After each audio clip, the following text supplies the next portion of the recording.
தலைப்பு செய்திகள். El Nino இலங்கையில் தாக்கத்தை ஏற்படுத்தக்கூடும். வடக்கு கிழக்கு கரையோர பகுதிகளை பாதுகாக்க நடவடிக்கை. இலங்கையுடன் இணைந்து பணியாற்றுவதாக அமெரிக்கா உறுதி.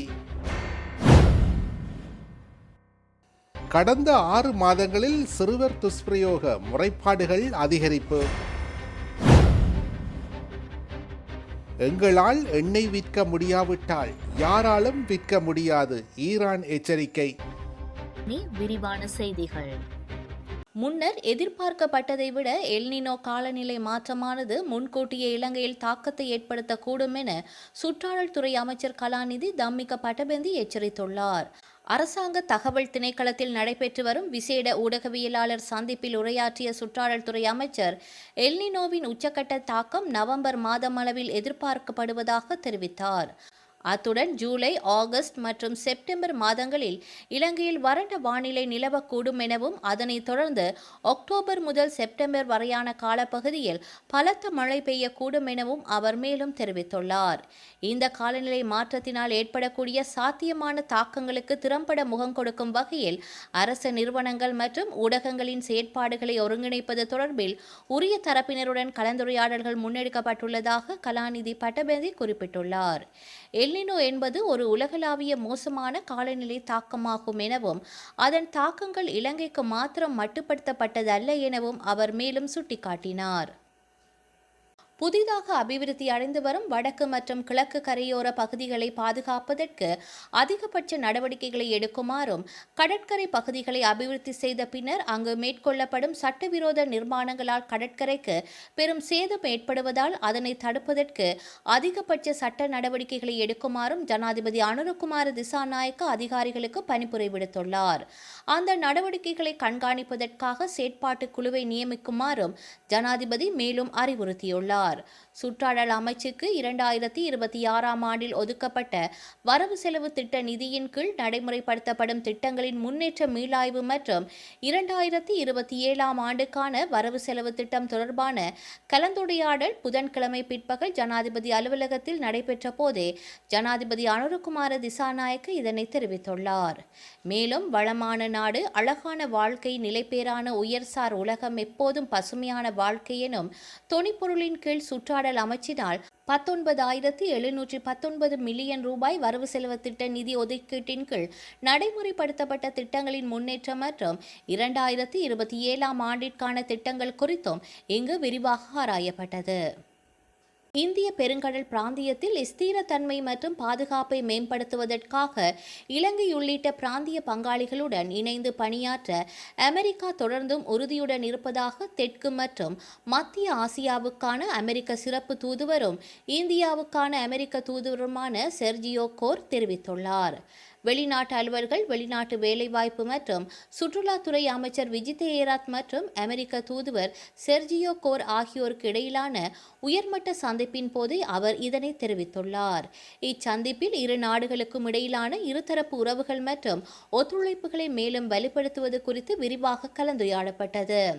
இச்சந்திப்பு குறித்து கருத்து தெரிவித்துள்ள தூதுவர் செர்ஜியோ கோர், அமெரிக்கா மற்றும் இலங்கைக்கு இடையிலான உறவை வலுப்படுத்துவது குறித்து முக்கிய கவனம் செலுத்தப்பட்டதாக குறிப்பிட்டுள்ளார்.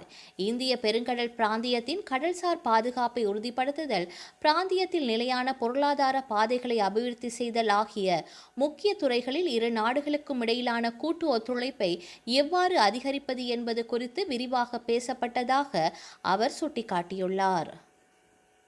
2015 முதல் 2025ஆம் ஆண்டு வரையிலான 10 ஆண்டு காலப்பகுதியில் சிறுவர் துஷ்பிரயோகம் தொடர்பில் தேசிய சிறுவர் பாதுகாப்பு அதிகார சபைக்கு 1,08,581 முறைப்பாடுகள் கிடைத்துள்ளதாக பெண்கள் மற்றும் சிறுவர் விவகார அமைச்சர் சரோஜா சாவித்ரி போல்ராஜ் தெரிவித்துள்ளார்.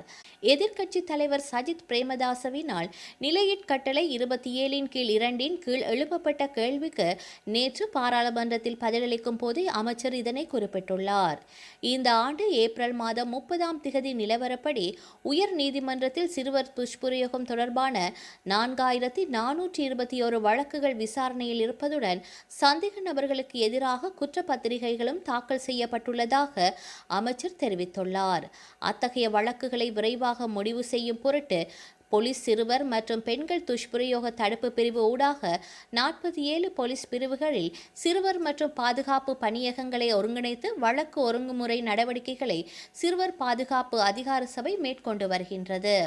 மேலும் பாதிக்கப்பட்ட சிறுவர்களின் பாதுகாப்பை உறுதி செய்வதற்கான மேலதிக நடவடிக்கையாக சிறுவர்களை நீதிமன்றத்திற்கு ஆஜர்படுத்தாமல் எத்தகைய தாக்கங்களுக்கும் உட்படாத சூழலில் காணொலி சாட்சியங்களை பதிவு செய்து நீதிமன்றத்திற்கு அனுப்ப நடவடிக்கை எடுக்கப்பட்டு வருவதாகவும் அமைச்சர் மேலும் தெரிவித்துள்ளார். அதற்கமைய மாகாண மட்டங்களில் காணொலி சாட்சியங்களை பதிவு செய்யும் 9 அலகுகளை நிறுவுவதற்கு பொருத்தமான இடங்களை அடையாளம் காணும் பணிகள் சுகாதாரம் மற்றும் வெகுஜன ஊடக அமைச்சுக்கள் உள்ளிட்ட தொடர்புடைய தரப்பினருடன் பேசி தீர்க்கப்பட்டு வருவதாக குறிப்பிடப்பட்டுள்ளது. இதற்கிடையில் இந்த ஆண்டின் முதல் 6 மாதங்களில் சிறுவர் துஷ்பிரயோகம் உள்ளிட்ட சிறுவர்கள் தொடர்பான 5000க்கும் மேற்பட்ட முறைப்பாடுகள் கிடைத்துள்ளதாக தேசிய சிறுவர் பாதுகாப்பு அதிகார சபை தெரிவித்துள்ளது. ஜனவரி மாதம் 1ஆம் திகதி முதல் ஜூன் மாதம் 30ஆம் திகதி வரை உள்ள காலகட்டத்தில் சிறுவர்கள் தொடர்பாக 5523 முறைப்பாடுகள் கிடைத்துள்ளதாக அந்த அதிகார சபை குறிப்பிட்டுள்ளது. அவற்றுள் சிறுவர்களை கொடுமைப்படுத்துதல் தொடர்பில் 1100 முறைப்பாடுகள் கிடைத்துள்ளன. கடுமையான பாலியல் துஷ்பிரயோகம் தொடர்பாக 60 முறைப்பாடுகளும் பாலியல் தொல்லைகள் தொடர்பாக 213 முறைப்பாடுகளும் சிறுவர்களை சட்டவிரோதமாக சுரண்டுவது தொடர்பாக 99 முறைப்பாடுகளும் சிறுவர்களை யாசகத்தில் ஈடுபடுத்தியது தொடர்பாக 100 முறைப்பாடுகளும் சிறுவர் தொழிலாளர்கள் தொடர்பாக 82 முறைப்பாடுகளும் கிடைத்துள்ளதாக குறிப்பிடப்பட்டுள்ளது. மேலும் இந்த ஆண்டின் முதல் 6 மாதங்களில் இளைய பருவ கற்பங்கள் தொடர்பாக 40 முறைப்பாடுகளும் சிறுவர் திருமணம் தொடர்பாக 5 முறைப்பாடுகளும் தேசிய சிறுவர் பாதுகாப்பு அதிகார சபைக்கு கிடைக்கப்பெற்றுள்ளன. சிறுவர்களுக்கு எதிரான இணையவழி சித்திரவதை தொடர்பாக 112 முறைப்பாடுகளும் தற்கொலைக்கு முயற்சித்தமை தொடர்பாக 13 முறைப்பாடுகளும் கிடைத்துள்ளதாக தேசிய சிறுவர் பாதுகாப்பு அதிகார சபை மேலும் குறிப்பிட்டுள்ளது.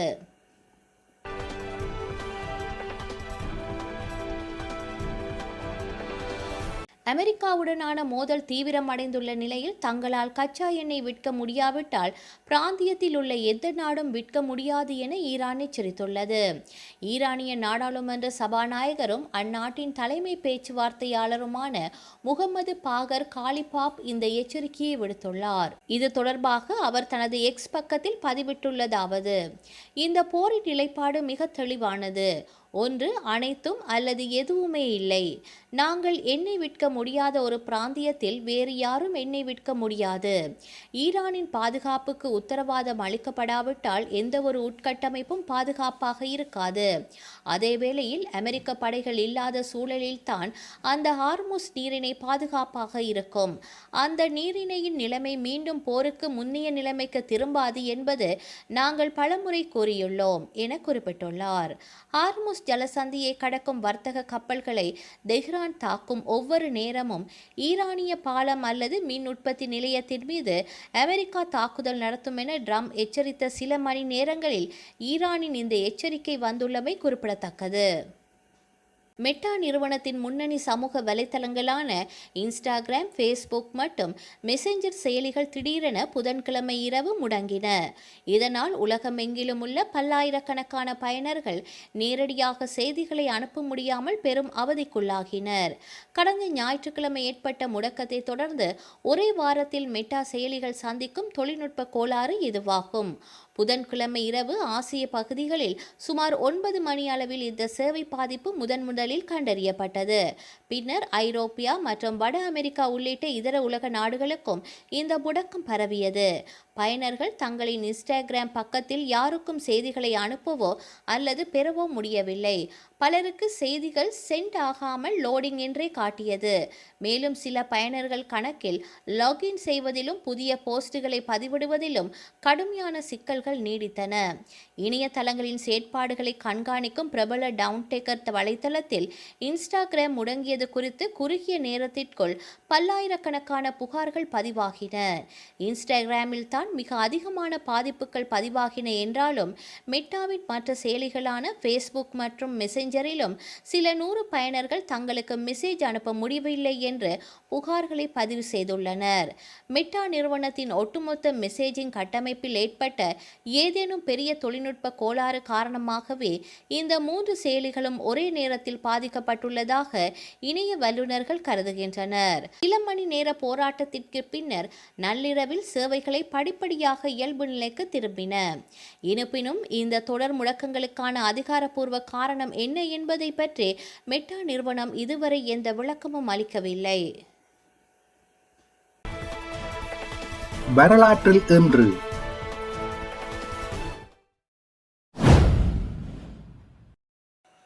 1983 இலங்கையில் தமிழருக்கு எதிரான கருப்பு ஜூலை கலவரங்கள் 2ஆம் நாளாக தொடர்ந்தது.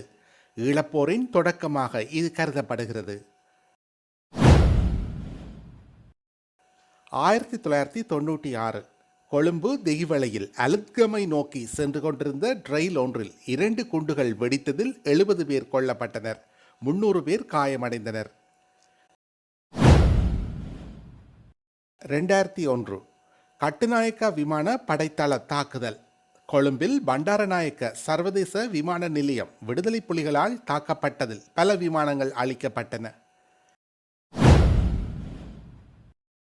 2007 லிபியாவில் 400க்கும் மேற்பட்ட குழந்தைகளுக்கு HIV கிருமிகளை பரப்பியதாக எழுந்த குற்றச்சாட்டில் மரண தண்டனை விதிக்கப்பட்ட 5 பல்கேரிய தாதிகளையும் பாலஸ்தீன மருத்துவர் ஒருவரையும் லிபிய அரசு விடுதலை செய்தது. செய்திகளை உடனுக்குடன் தெரிந்து கொள்ள உடனே சப்ஸ்கிரைப் செய்து பெல் பட்டனை கிளிக் பண்ணவும்.